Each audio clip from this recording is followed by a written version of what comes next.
Karibuni mpendwa mtazamaji katika chaneli yangu mapishi. Leo hii ni mwaleteni utengenezaji wa kutengeneza kitunguu saumu cha unga, kitunguu maji cha unga na tangawizi ya unga. Makinika nami hadi tamati. Mahitaji: utahitaji kitunguu saumu, kitunguu maji na tangawizi kiasi upendacho.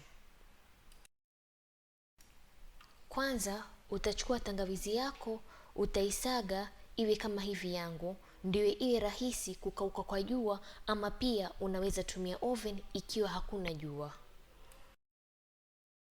Kisha utachukua kitunguu saumu na utakisaga kiwe kama hivi, na mwishowe chukua vitunguu vyako vya maji na uvikate vyembamba kama hivi vangu. Kisha utachukua tray yako na utaweka karatasi chini ama gazeti na utapanga tangawizi, kitunguu saumu na kitunguu maji. Kisha utaanika kwa jua mpaka vikauke kabisa, visiwe na maji.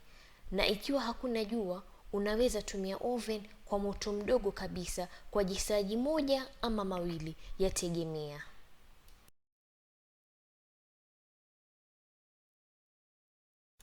Vikishakauka utaweka kwa vibakuli tofauti, kisha utavisaga moja baada moja.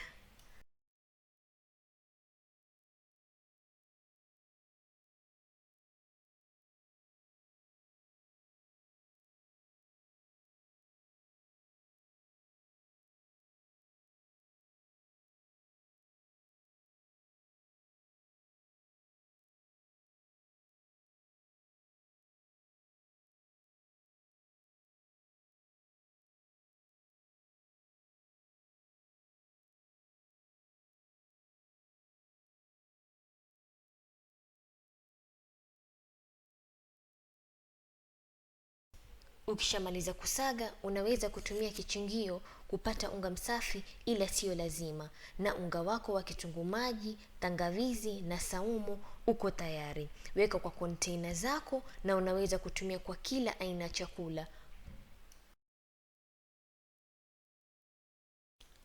Asanteni kwa kuangalia video yangu na natumai mtaipenda. Ikiwa wewe ni mgeni katika chaneli yangu, usisahau kusubscribe hapo chini, kugonga like na kucomment ikiwa una swali lolote. Kwaherini.